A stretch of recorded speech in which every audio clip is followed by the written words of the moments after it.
Now you would think that in a world so beautiful and fantasy-like as the one in Subnautica, there wouldn't be a lot of place for governments or for big corporations. And yet, in reality, it is actually a couple of big corporations that are responsible for a lot of the events that went down in Subnautica, and by extension the player finding themselves on the planet 4546b in the first place. In today's video, we will be taking a look at two of these corporations which we know the most about, the Alterra and the Torgal Corporation. I'll be telling you everything we know about them, how they fit into the world and story of Subnautica, and any other interesting points of trivia or background information that I'm able to dig up. As with all of the other lore videos, there is a solid chance of this one containing spoilers to the main story of Subnautica, so if you don't want to have that spoiled for you, I strongly recommend clicking off and coming back to the video later. Now with that out of the way, put on your best business suit, get ready to sign some shady deals, and let's go. Now let us start off from the top with the bigger of the two, the Alterra Corporation, or simply Alterra as it's often referred to in the game, which is, by their own definition, a trans government.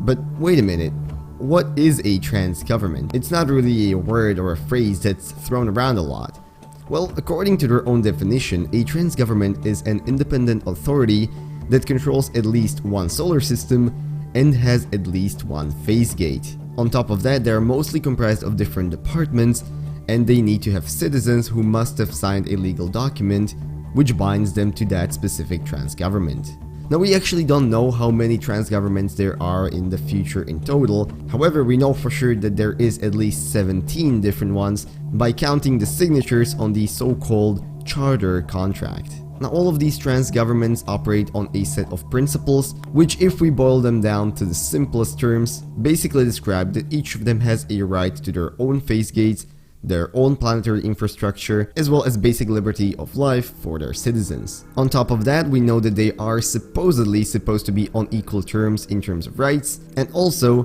that because of Appendix 91, no trans government may develop weapons or any other technologies outlawed in that agreement. Finally, we know that each trans government has an obligation to financially maintain and fund the TSF. Now the TSF is short for Trans System Federation, which is technically an independent police force that is funded by the various trans governments across the galaxy, which takes care of any legal corrections necessary, considering the fact that no trans government is allowed to have a military force on their own. Now it is exactly this Trans System Federation which brings us back to Alterra, as they just happen to be their top biggest supplier, as well as one of, if not the biggest trans government in the galaxy, given that they own 9% of all of the galaxy's phase gates, and they're also responsible for creation and development of a lot of the technologies that are currently used, such as the Seamoth, the Cyclops, or a lot of the tools the player gets to use throughout the game. Now as far as the creation and their background,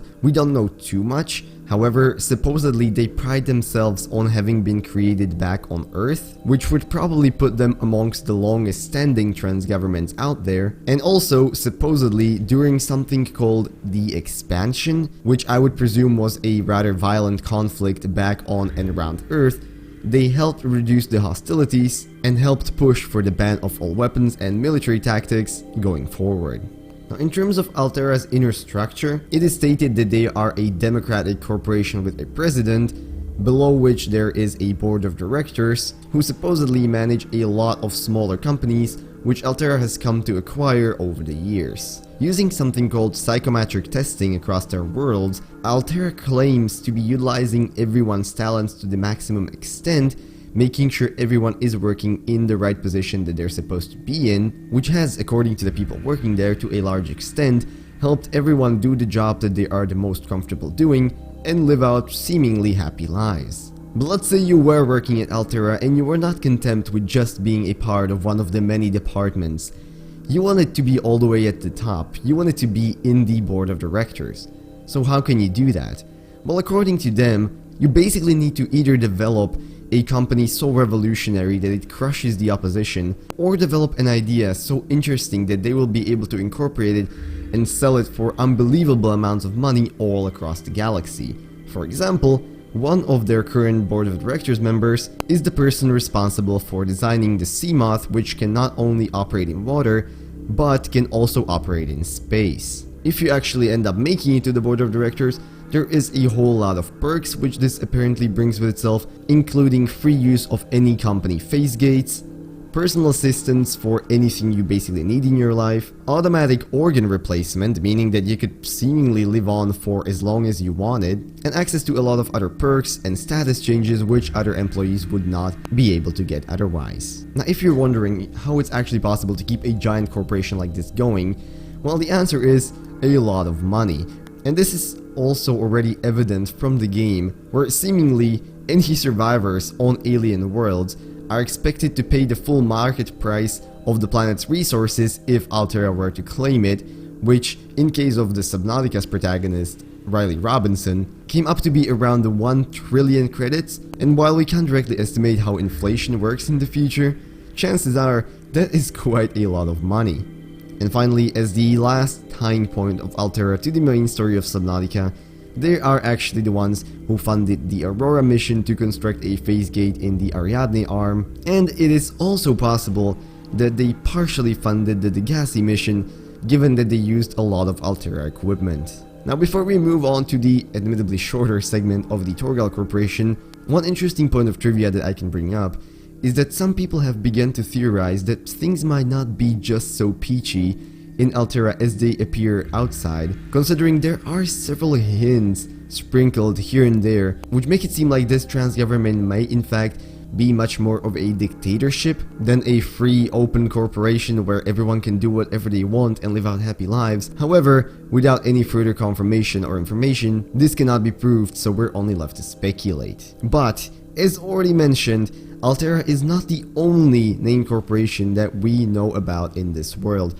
as there is another one which was much more tied to the story of the Degassi compared to the Aurora, and which belongs to the quote-unquote cabal of Mongolian corporations which started emerging shortly after the expansion from Earth. Now, unfortunately, we do not know that much about this corporation, aside from the fact that they are apparently a long-standing family-run clan which currently owns dozens of mining and trading operations all across the galaxy, and amongst the cabal of other Mongolian corporations, they were supposedly one of the fastest expanding ones. Interestingly enough, we also learned that their stock apparently hit an all-time high when they announced the plans to construct a phase gate using nothing but Torgal resources, a mission that was unfortunately interrupted when the Degassi ship was hit by an alien gun from planet 4546b. Now, considering this was a family-run corporation, it makes sense that after the death of its CEO,